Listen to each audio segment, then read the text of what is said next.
Welcome back to another video today. So I know कि HDFC bank का नाम सभी ने सुना होगा। आज हम लोग करने जा रहे हैं HDFC बैंक का एनुअल रिपोर्ट की अनबॉक्सिंग और देखेंगे कि उसकी क्वालिटी, उसके फीचर्स, उसके अंदर कुछ ऐसी इंफॉर्मेशन जो कि कुछ यूनिक है।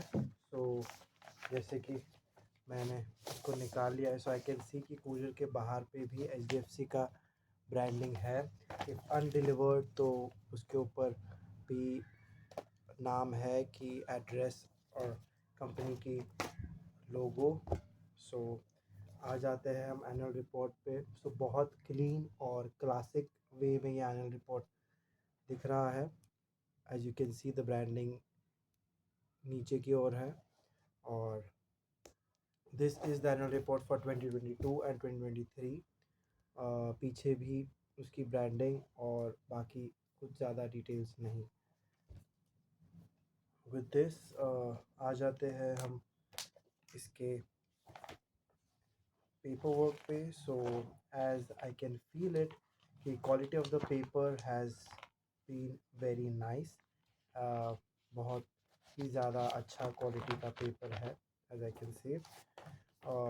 Coming to the index part, the company seems to be showing and showcasing its corporate governance very much in detail.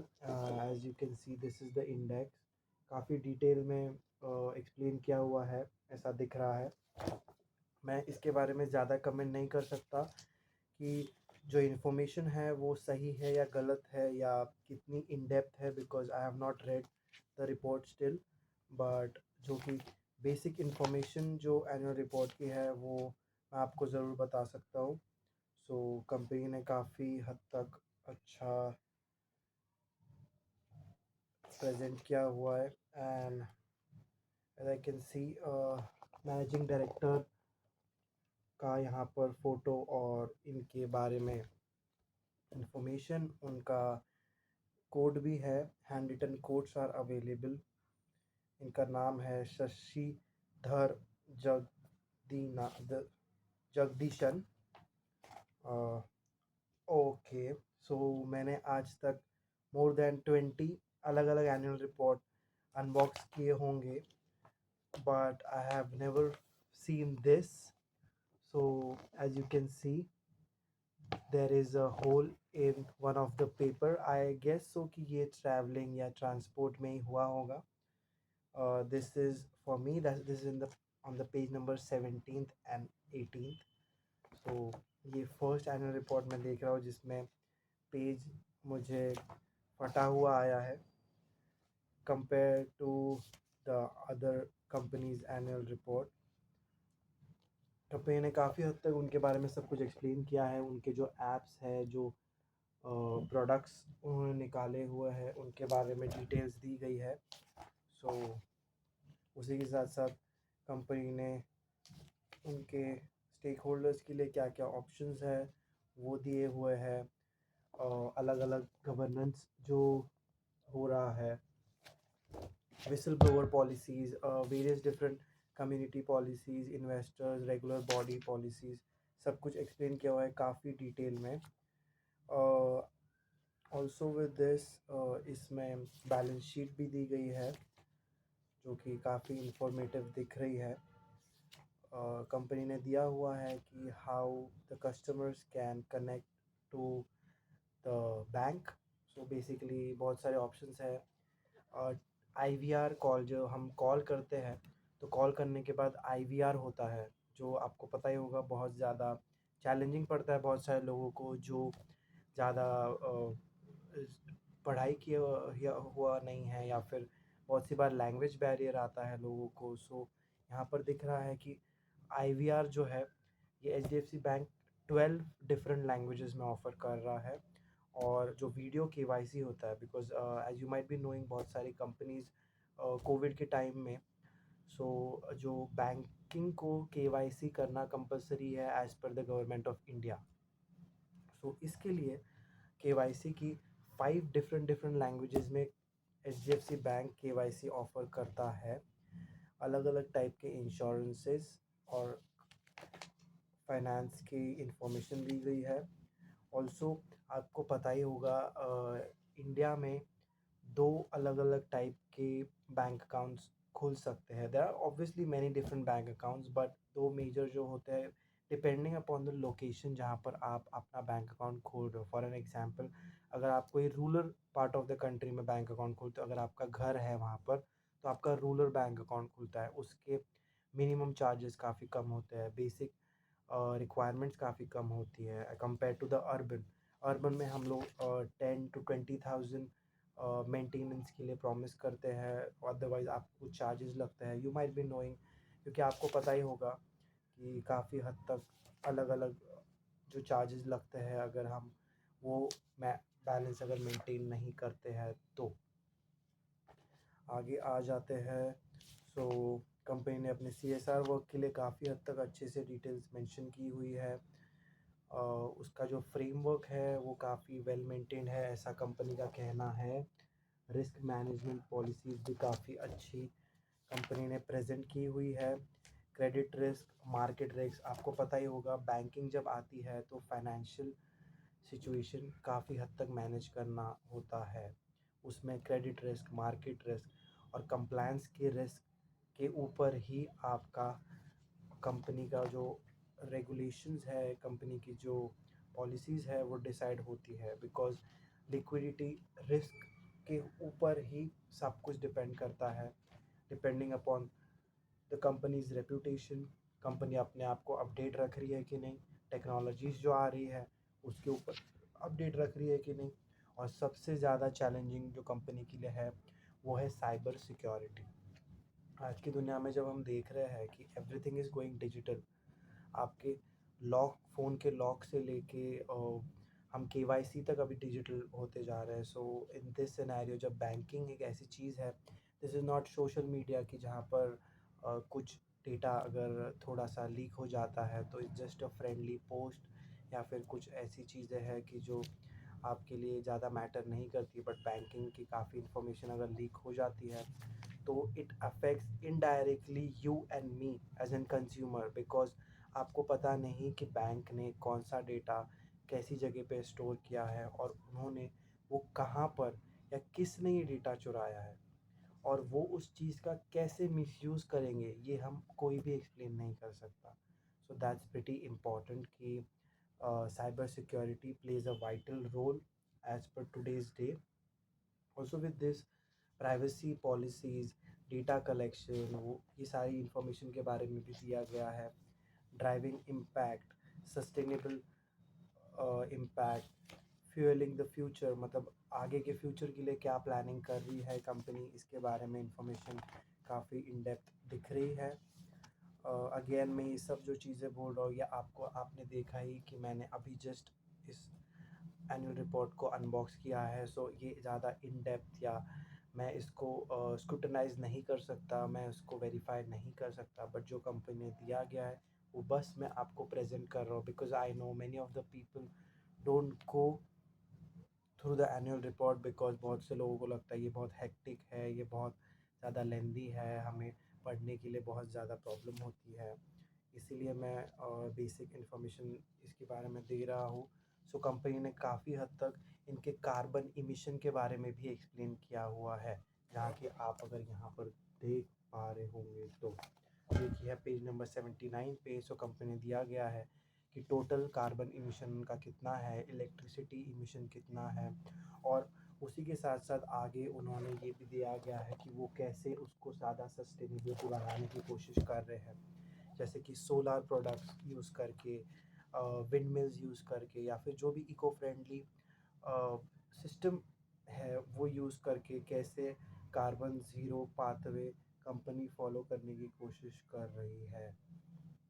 Company का मानना है, जहाँ पर यहाँ पर मुझे इस एनुअल रिपोर्ट जो 2022-2023 की है उसमें यहाँ पर दिखाया है कि फाइनेंशियल ईयर 2031 तक कंपनी कार्बन न्यूट्रल हो जाएगी। इसका मतलब ज़ीरो कार्बन इमिशन कंपनी हो जाएगी, ऐसा कंपनी का अभी के हिसाब से फ्यूचर प्रेडिक्ट करने का मानना है।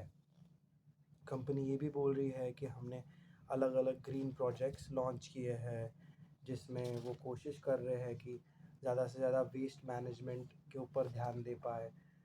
कंपनी का कहना है कि कंपनी ने 163.25 tons of paper waste recycled in financial year 2023। इसका मतलब कंपनी का कहना है कि 150 टन से भी ज़्यादा का पेपर वेस्ट कलेक्शन प्लस उसका रिसाइकलिंग कंपनी ने किया हुआ है।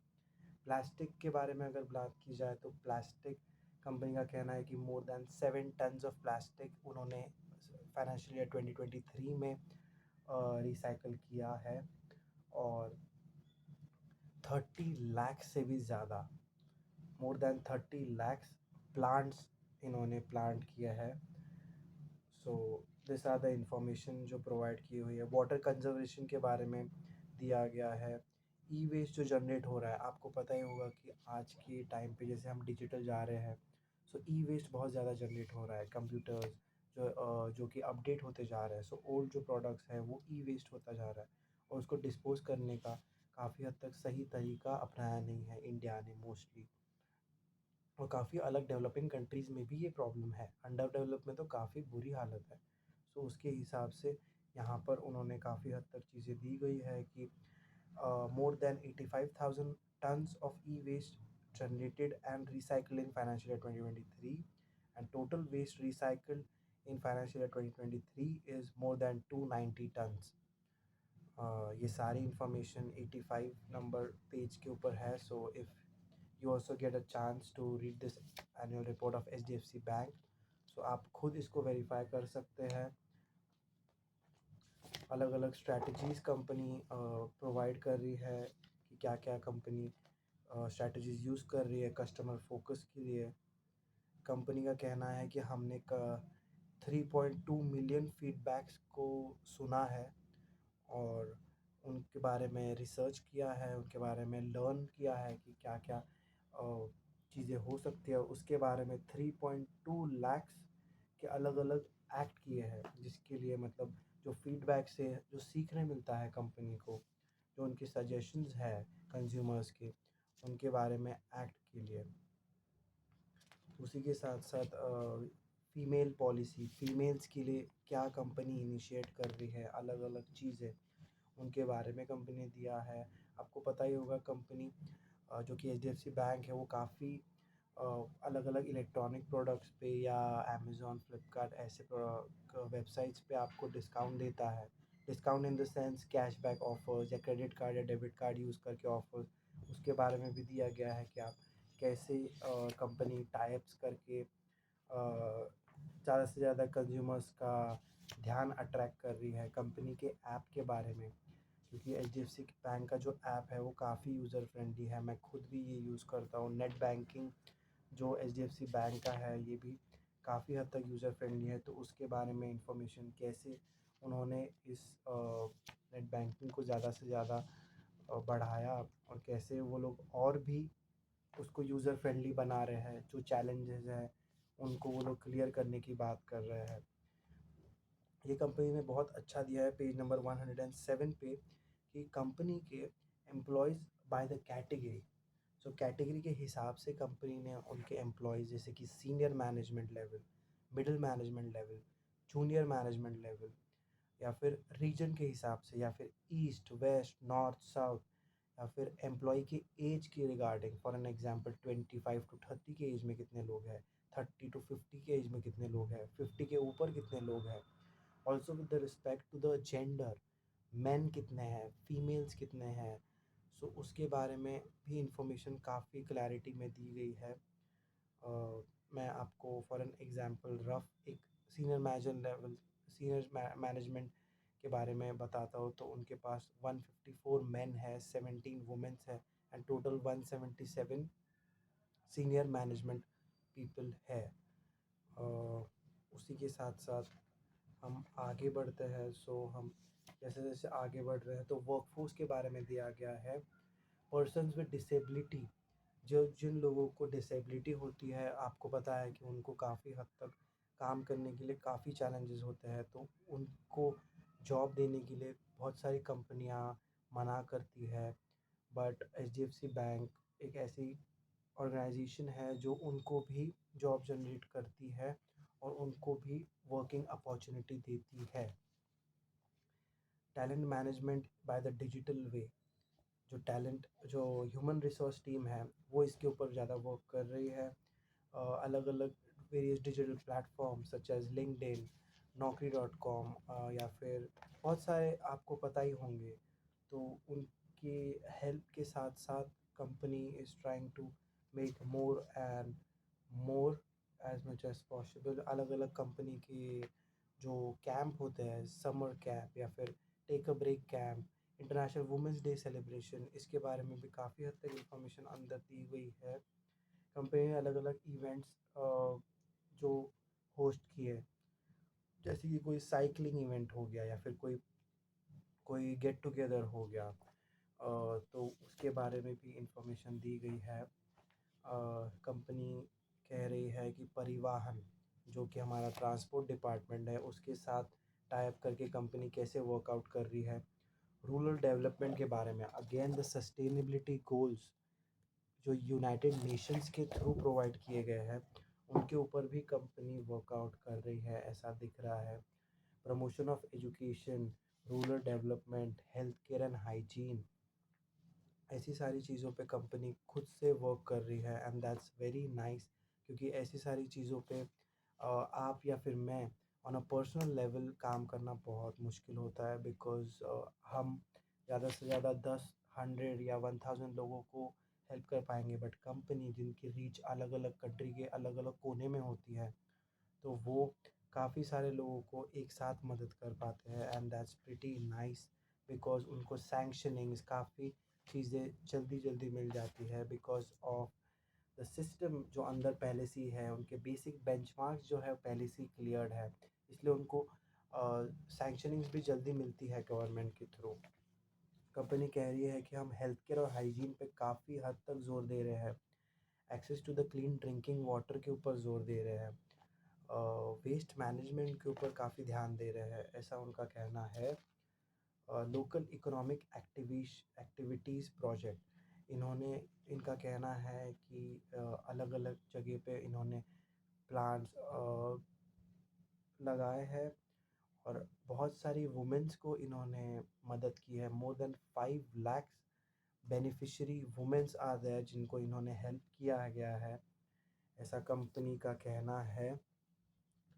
कंपनी की ये भी कहना है कि मोर देन 92 9273 डिजिटल ट्रांजैक्शंस हुए हैं, और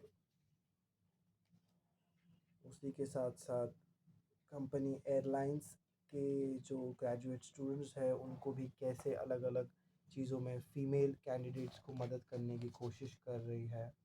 उसके लिए डेयरी फार्मिंग, जो कि आपको पता होगा अभी इंडिया में काफ़ी चैलेंज हो रहा है, फार्मर्स को बहुत ज़्यादा चैलेंज है हमारे कंट्री में, क्योंकि इंडिया में फार्मर्स की वैल्यू काफ़ी कम होते जा रही है डे बाय डे। और उसी के साथ साथ कंपनी ने दिया गया है कि डेयरी फार्मर्स जो मिल्क प्रोडक्ट्स बनाते हैं उनके लिए कलेक्शन जो है वो बहुत चैलेंजिंग होता है। तो वो कलेक्शन के लिए लुधियाना में, मध्य प्रदेश में और अलग अलग जगहों पे, अलग अलग स्टेट्स में, असम में, छत्तीसगढ़ में उनको मदद की जा रही है, बिकॉज़ उनका जो कनेक्शन है अर्बन सिटी से वो काफ़ी हद तक वीक है। ब्लड डोनेशन एक्टिविटीज़ ये काफ़ी इम्पोर्टेंट चीज़ होती है, एज़ यू नो कि कभी कभार ब्लड की स्कैरसिटी होती है हॉस्पिटल्स में, तो वो ब्लड डोनेशन एक्टिविटीज़ कंपनी कर रही है खुद के through. Development of the farmers के लिए भी इन्होंने काफ़ी हद तक चीज़ें दी गई है। इनका मानना है कि मोर देन 2.9 लाख फार्मर्स के अकाउंट ओपन किए गए हैं through alternative channels to support the agricultural ecosystem of the country. So more than 10 lakhs of social security across the schemes इन्होंने प्रोवाइड की गई है। तो काफ़ी इंफॉर्मेशन इन डेप्थ ट्रांसपेरेंसी रखने की कोशिश कंपनी ने की है। सो ऑब्वियसली एचडीएफसी बैंक ये कोई आई कैन से कि इंडिया की one of the leading bank है। सो उनके लिए ये सब चीज़ें और कॉर्पोरेट गवर्नेंस रखना बहुत ज़्यादा मायने रखता है। हम यहाँ पर आ गए हैं जहाँ पर कंपनी की टीम्स के बारे में, बोर्ड ऑफ मेंबर्स के बारे में इंफॉर्मेशन दी गई है। सो ये चालू हो गया कंपनी के बैलेंस शीट, जो कि 10 साल की अलग अलग 10 इयर्स फाइनेंशियल हाइलाइट्स यहाँ पर दिए गए हैं कि 10 साल की कंपनी की ट्रेंड कैसी रही है, कंपनी ने क्या परफॉर्म किया, how is the expenditure, revenue कैसा रहा, टैक्सेस कैसे रहे, प्रॉफिट आफ्टर टैक्स कैसा है, प्रॉफिट बिफोर टैक्स कैसा है। इसी के साथ साथ एश्योरेंस स्टेटमेंट्स दिए गए हैं अलग अलग कंपनीज़ के कि उनके रिस्ट्रिक्शंस और उनके सारे नॉर्म्स को यूज़ करते हुए ये एनुअल रिपोर्ट बनाया गया है।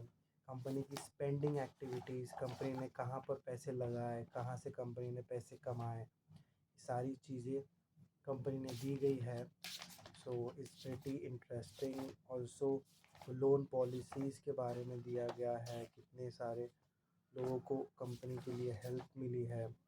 अलग अलग रिस्क, जैसे कि मैंने बताया बिजनेस रिस्क, क्रेडिट रिस्क के बारे में बहुत ज़्यादा इंफॉर्मेशन, क्योंकि ये फाइनेंशियल कंपनी है, it's a bank. So basically उनके लिए वही ज़्यादा इम्पोर्टेंट है जहाँ से फाइनेंशियल इंस्टेबिलिटी आ सकती है, वो चीज़ों के ऊपर ज़्यादा से ज़्यादा ध्यान देना।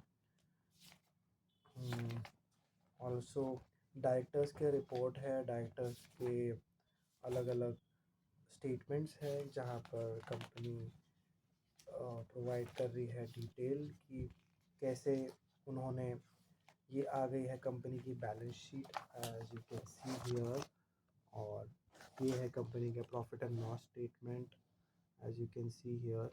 सो ये सारी चीज़ें कंपनी ने काफ़ी हद तक अच्छे से मेंटेन की है। कैश फ्लो के स्टेटमेंट्स कैसे है, इंटरेस्ट के स्टेटमेंट्स कैसे है, फिक्स्ड एसेट्स कौन से है, कौन से इन्वेस्टमेंट कंपनी ने की हुई है, कौन से चीज़ों से उनको रिटर्न मिल रहा है। सो ये सारी चीज़ें उन्होंने दी गई है।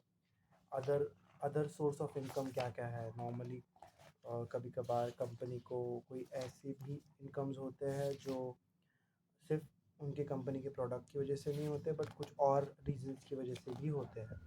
तो उसके लिए इन्होंने दिया गया है। इन्वेस्टमेंट इन्होंने कहाँ कहाँ करके रखी है, रेपो रेट्स के ट्रांजैक्शन, सारे डिटेल्स काफ़ी इन डेप्थ दिए गए लग रहे हैं। कंपनी ने अपने पूरे लेडजर में काफ़ी हद तक उनके एसेट्स, उनके लाइबिलिटीज़ एक्सप्लेन किए गए हैं अच्छे इन डेप्थ में। टेक्निकल ओवरव्यू है कंपनी का कि कंपनी ने कहाँ कहाँ पर क्या क्या चीज़ें की है, कहाँ कहाँ पर कंपनी ने स्पेंड किया है। सो ये सारी चीज़ें कंपनी ने प्रोवाइड की है। उसी के साथ साथ हम जब आगे बढ़ते हैं तो एम्प्लॉयमेंट पॉलिसीज़ के बारे में मुझे दिख रहा है, जहाँ पर अलग अलग वेरिएबल पे कंपनी ने प्रोवाइड किया है कि लॉन्ग टर्म परफॉर्मेंस के लिए क्या पे है, वेरिएबल पे क्या है, फिक्स्ड पे क्या है। तो जैसे कि आपको पता होगा कि बहुत सारे लोगों के लिए अभी कंट्री में अनफॉर्चुनेट सिचुएशन ऐसी है कि सैलरी से ज़्यादा लोगों को वेरिएबल पे में ज़्यादा पैसे मिलते हैं। बहुत से लोगों को ये पता नहीं होता, बहुत से लोग जो जॉब करते हैं उनको भी पता नहीं होता, क्योंकि उनको सिर्फ इतना ही है कि मेरी इन हैंड मुझे कितना मिलेगा, दैट्स सेट। लोग इतना ही क्वेश्चन पूछते हैं कि इन हैंड सैलरी मुझे कितनी मिलेगी।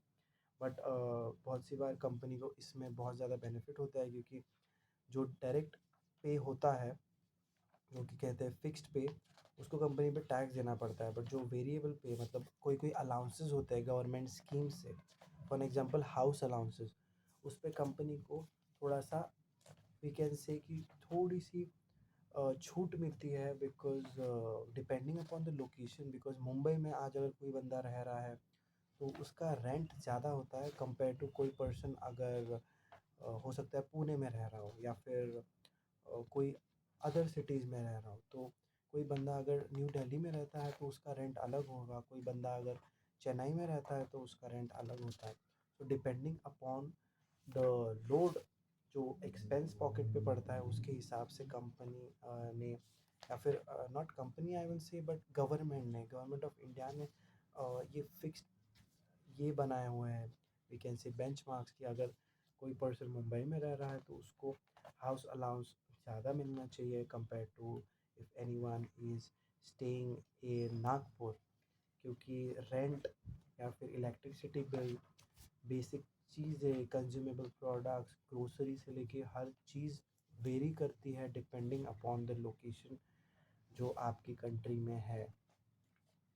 Also with this consolidated balance sheet के बारे में डिटेल्स, कैश फ्लो कैसा है, balance with bank and money at call and short notice, company की इन्वेस्टमेंट एडवांसेस, इंटरेस्ट जो कंपनी अर्न कर रही है, एक्सपेंसेस कैसे हो रहे हैं, अगेन उसी के बारे में इन डेप्थ इंफॉर्मेशन। और ऑल्सो कंपनी की अलग अलग पॉलिसीज़ जैसे कि H D F C securities की अलग कंपनी है, सो उसके बारे में थोड़ी डिटेल्स, और कंपनी कैसे उसको हैंडल कर रही है, विसल ब्लोअर पॉलिसीज़ के बारे में दिया गया है, अकाउंटिंग के बारे में दिया गया है कि कंपनी कैसे अकाउंट्स हैंडल कर रही है, प्रोविज़न एंड कॉग्निटेंट लाइबिलिटीज़ के बारे में इंफॉर्मेशन काफ़ी इन डेप्थ दी गई है, अलग अलग सब्सिडरीज़ के बारे में शायद यहाँ पर दिख रहा है। सो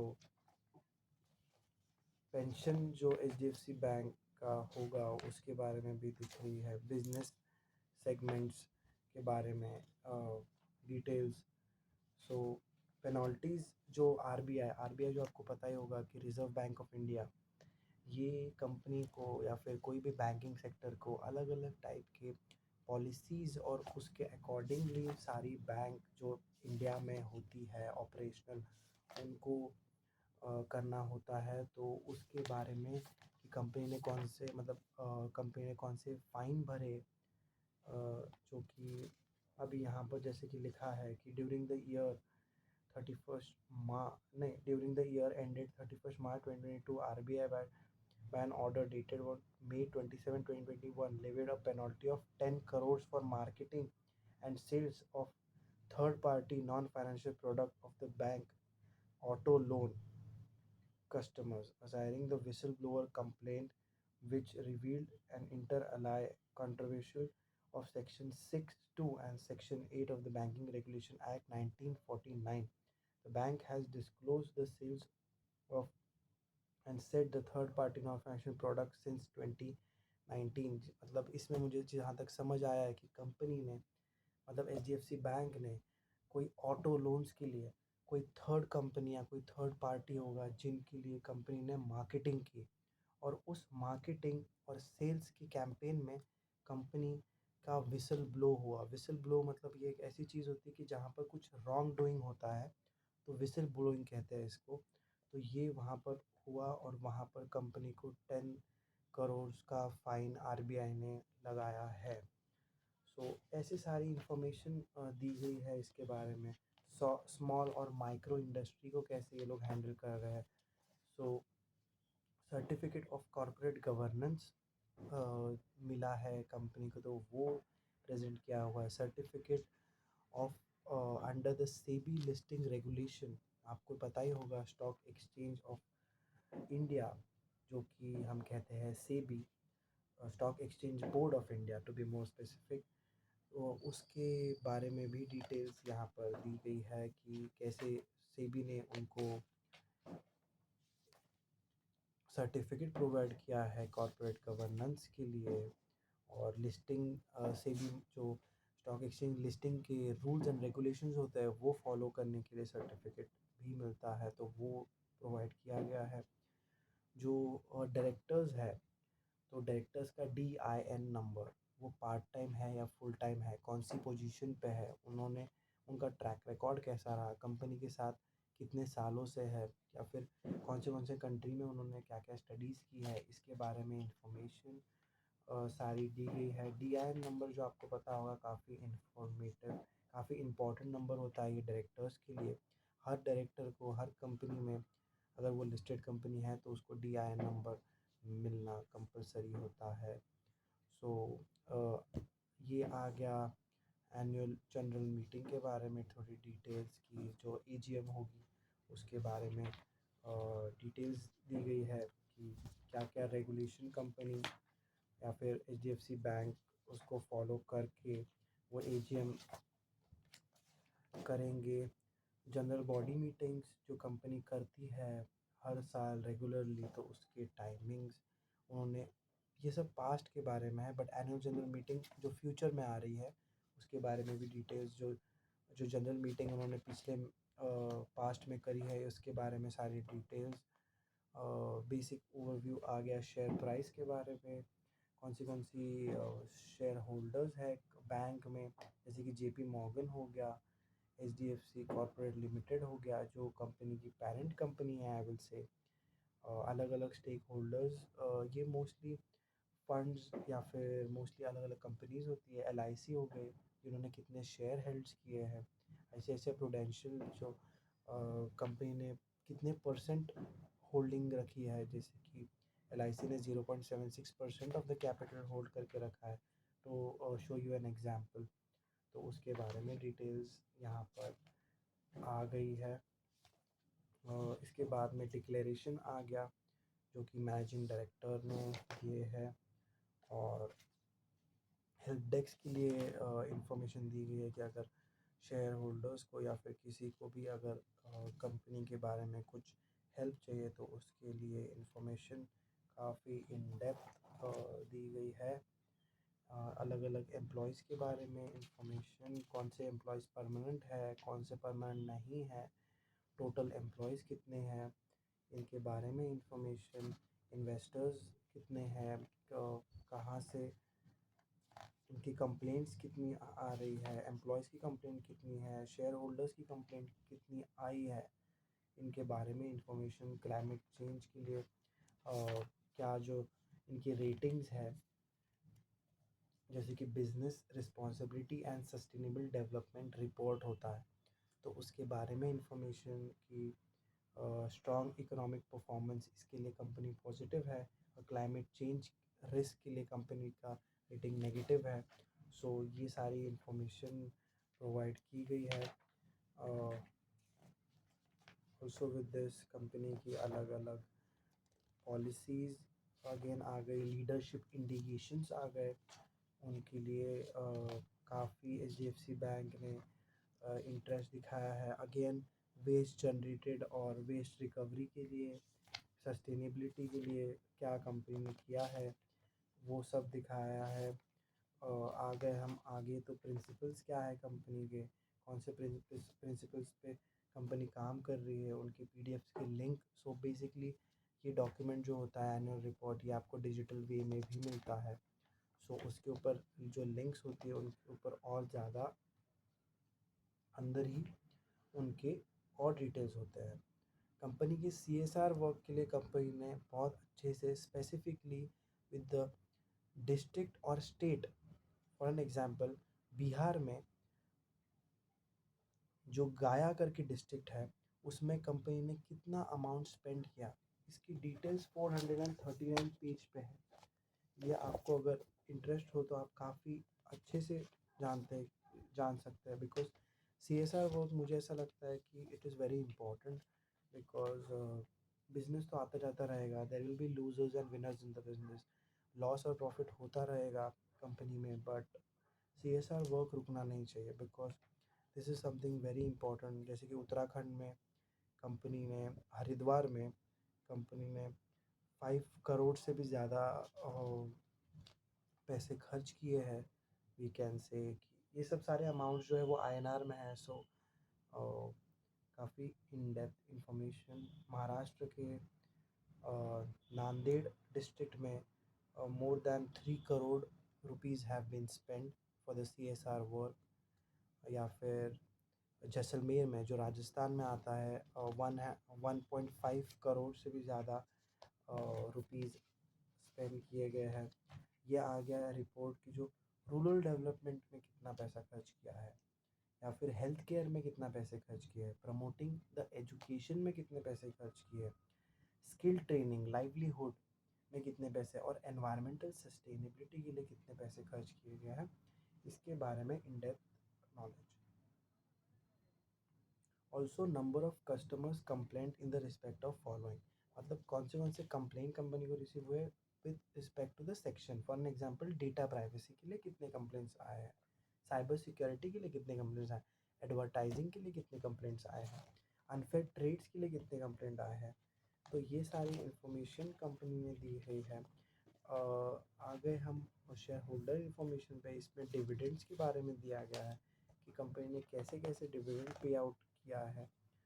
अनक्लेम्ड जो अकाउंट है, जो अनक्लेम्ड डिविडेंड होता है उसको कंपनी कैसे हैंडल कर रही है। मोस्टली ये कंपनी के हाथ में नहीं रहता, ये आगे ट्रांसफ़र करना पड़ता है, और इसके बारे में इंफॉर्मेशन दी गई है। जो रेसिडेंट शेयर होल्डर्स है उनको कितना टीडीएस या फिर कितने डिटेल्स, नॉन रेसिडेंट के लिए क्या है, पेंशन ट्रस्ट स्कीम्स के लिए क्या है, ये सारी इंफॉर्मेशन। और इसी के साथ साथ हम आ गए लास्ट पेज पे, जो कि कंपनी ने अपना रजिस्टर्ड ऑफिस के बारे में डिटेल्स दी गई है। सो ये रहा एचडीएफसी बैंक एनुअल रिपोर्ट का एक बेसिक रिव्यू। आई नो ये काफ़ी लॉन्ग रिव्यू रहा है, और बट ये फिर भी मैं बता रहा हूँ कि ये कुछ भी नहीं है, बिकॉज़ एनुअल रिपोर्ट बहुत इन डेप्थ होती है, और ये सिर्फ एक ओवरव्यू था। फिर भी आई नो कि मोर देन 30 मिनट्स का वीडियो बन गया है, but thank you so much for watching this video. अगर आपको सही लगे तो लाइक करना और सब्सक्राइब करना, सो इसकी वजह से मोटिवेशन बढ़ता है। Thank you so much for again watching this video. Take care.